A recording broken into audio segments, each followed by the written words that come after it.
Typically, the most important controls when dealing with a dynamics processor are the time controls, which is why in this video, we're going to do a short review on amplitude envelopes. So I'm sure you're familiar with the ADSR envelope. We'll talk about that, but also look at real examples beyond just synthesis to show you that sometimes the lines are kind of blurred, which is why you really have to use your ears and understand how you want to change a signal dynamically before pulling a dynamics processor. That's really the key, because if you can understand that envelope, even if you're just hearing it, you'll know what needs to happen to the sound dynamically when you are making changes and adjustments. So far, we've only looked at the loud max, which is a peak limiter. And with this peak limiter, it's analyzing the entire signal. We don't have to set up any time controls at all, because all it's doing is looking for and listening to the loudest portion of the signal. And if something breaches the threshold, it's going to bring it down while simultaneously then adding additional gain. So I'll just show you this one more time so you can really see what's happening. And if we look at this sound, where are we going to see the gain reduction occurring? Obviously, we're going to see it around the peak part of the signal, right? If I bring this down to, let's say, like 6, the reduction is going to start occurring when we reach that peak part of the signal. So we can even watch it here.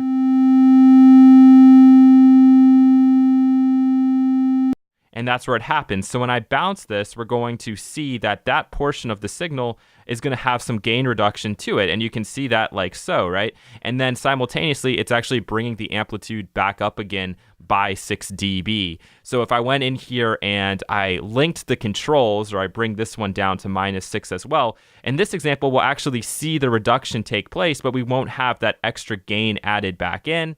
So I bounce this out, take a look at it, and now you can see again where it's applied the gain reduction. But in this example, it's just going to sound quieter to us, right? So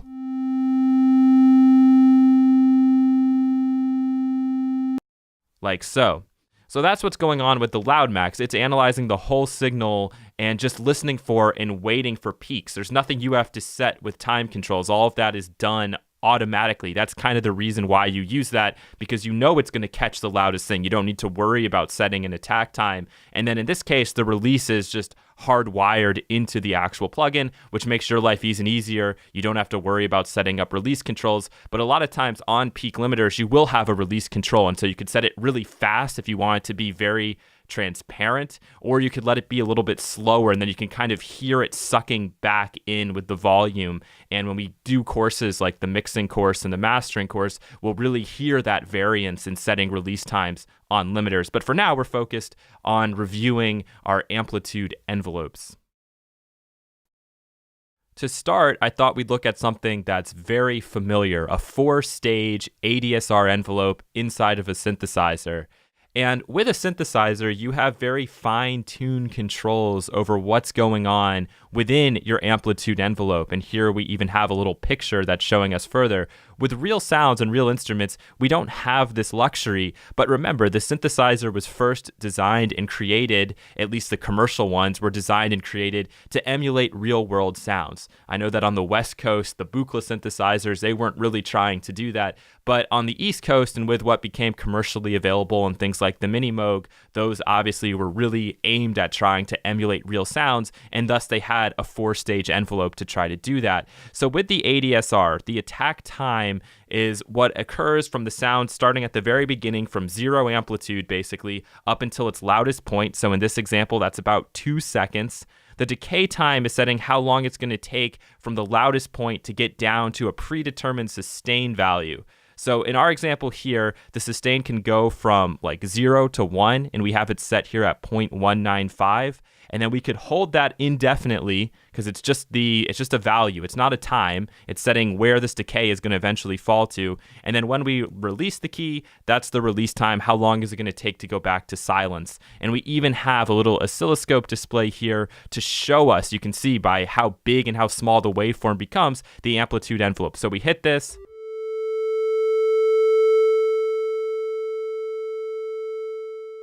And I'll go down an octave and I'll actually state where we're at in the envelope. So we have the attack, decay, holding on sustain, and then the release as it goes down to 0. And if we look at the audio waveform here, we can see the same thing. We can see this obvious attack time, this decay time, and you can see that the slope matches the slope that's here in the diagram. And with some synthesizers, you'll be able to actually change that slope. And then we have the sustain that's holding out here, and then eventually I release the key, and then that's the release. And so you can see, even if you look here at the top, you can see that that's how long the MIDI note is held for, and then once it releases, once I let go of that key, you can see that this is going beyond the MIDI note, and then eventually going to silence. However, when we start to deal with real-world sounds, or when we start to bring in samples, it can get a little bit more confusing, and it's not always as intuitive. You're not going to find that every single sound has an obvious like ADSR envelope, because that's just not how all sounds work. And this is why using your ears as compared to using your eyes is really important, okay? Because if I zoom in here, I can see that every sound does have some kind of attack stage. This is super fast. I'm zoomed really close in, but every sound starts from nothing and eventually fades to its loudest point. And in this example, it's right away. It's almost instantaneous where we have that. And then from there, it's almost like we have additional attack, decay, attack, decay, attack, decay, until the end where we just have this decay going all the way down. If we listen to the sound, it's very quick, and you can't even really hear the attack and decay cycle. It just sounds like a clap. Right? So in this example, it would be very hard for me to say, okay, where is the exact sustain? Where is the release? It doesn't exist. It's just a clap sound. The attack is almost instantaneous, and after the attack, we just have a decay. So here, it's more of just an AD envelope. The same thing can be said about this other example, although in this case, it really holds out for a lot longer, and seeing the fade up to the loudest point, and then the fade down, and then the additional like ambience that follows the sound is a lot more easy to track and to see.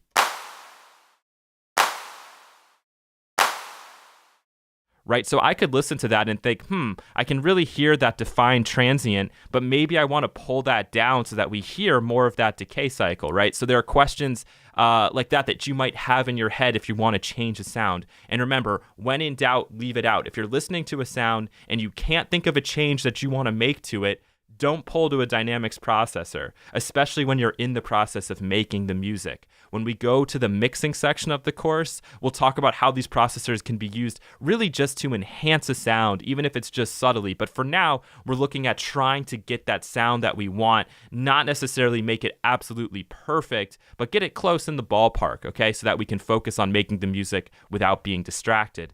And the other example that I wanted to show you is just what happens with actual instruments, okay? Especially instruments like, let's say, a piano, and it's been multi-sampled.